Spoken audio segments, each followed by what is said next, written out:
Hi Porsche 917 fans, it's May 20th, springtime.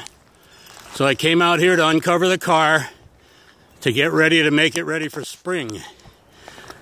I had it on a solar battery maintainer all winter and that worked perfectly.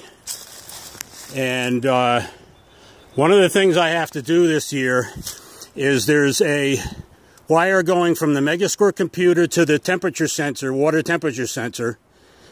But there's no wire going from a water temperature sensor to my gauge, so I can't monitor if the thermostat is opening up or not when the engine gets to a certain temperature. So I've got to get that hooked up. What I'm going to do is in the back here I have the water hoses for the heating system in the car, and that's brought around and back into the engine. So I'm going to install this guy in one of those lines, then run a wire from that to the gauge. So that'll take care of water temperature. Last year at the end of the season I had fuel pressure problems. All of a sudden I was getting only 20 pounds, not the 53 I needed. So all winter I've been dying figuring out how I'm going to fix that, because the fuel pump is mounted way down at the bottom below the tank where it's supposed to be. But it's only really accessible from underneath, and I don't want to get underneath this car ever again. Towards the last year or so I was working on it, I would get nauseous every time I got under the car because of the, your eyes are focusing on all kinds of crazy things under there. But I got lucky and tested the fuel pressure, and it works. Fuel pressure came up, so I'll bet you would love to hear me start the car again. So would I. So let's see if I can remember how to do it. You come over here, and then you climb up over here, and you reach over, and you turn the main power on. You turn the emergency cutoff on. You turn the key on. And then you hit the momentary starter.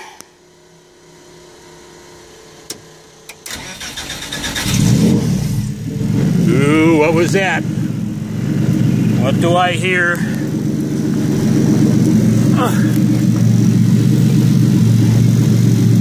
There it is.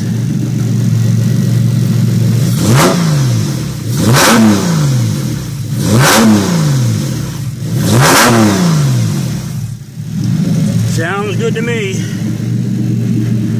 All right. Let's turn the key off. The power here and the power here. So, my fuel pump works. I don't know, maybe it has some air in the lines or something. So I'll get this sensor installed, get it hooked up. There's already a wire running over to that location, so I just find it and hook it up.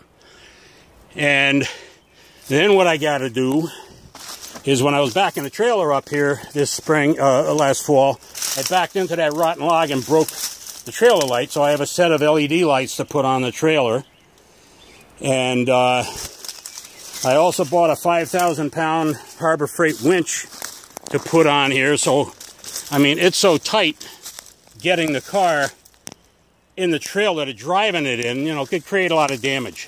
So, I'm thinking about mounting it right on the boards inside there if I have enough room to keep the car further back. So let's see. Oh yeah. Oh yeah. All right, so I can keep the car way back here, mount the winch right to the boards in there, so I don't have to put a metal plate across here and do all kinds of drilling and cutting and everything like that. And I'm going to try to power the winch off of my trailer connection that'll be on the truck, so I don't have to run new wires up to the front or something. But anyway, those of you who know 917s know that these are very similar to the mirrors that were on it. I got them for like 50 bucks from Thailand, so they make it look good enough. So that's the thing. As soon as I take an anxiety pill and set my mind to this, I'm going to cut that in, trace the wires. I've got some body rehooking up to do.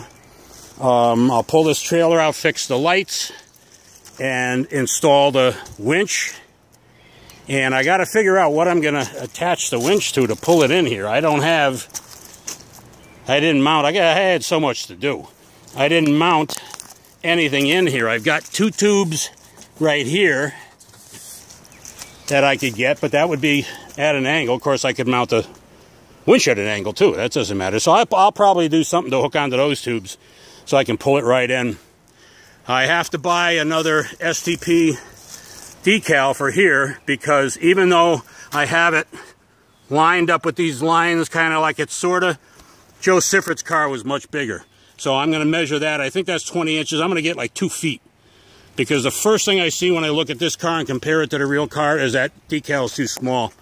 And then what I also got, in this location, which you can't see, right here, there's supposed to be an SCCA badge on there, because it was the SCCA Can-Am series. I was able to get some. So I've got 2 going on here. And then the only thing missing in this area was Biostrath. They had some kind of rectangular decal called Biostrath, and I found a really good video that shows a close-up of that. So the company that made this stuff, they can just get the proportions. I can tell them, you know, like from here to here, and they can get the scale and proportions and give me 2 Biostrath decals too. So then this will be pretty much dead on with the 1971 Watkins Glen situation. So anyway, that's it. Just wanted to get something else on there for you to look at. What I really would appreciate, guys and girls, is you sending links to my videos to everybody you can think of, every car club you can think of, any, you know, just let the world know from your end. Put it on your Facebook page, you know, with links so that other car guys will find out about this, because I still have to sell this. I can't, at this point, I can't enjoy it. I can't have fun with it.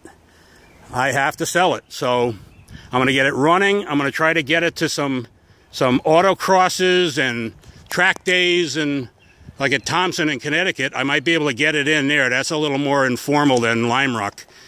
And there's a lot of clubs renting the track, and I might be able to get some videos of it running, and that's what I need. So anyway, do what you can to help me out. I really would appreciate it. And have a nice spring, and have a nice healthy spring. Hope you guys all made it through this. Bye-bye.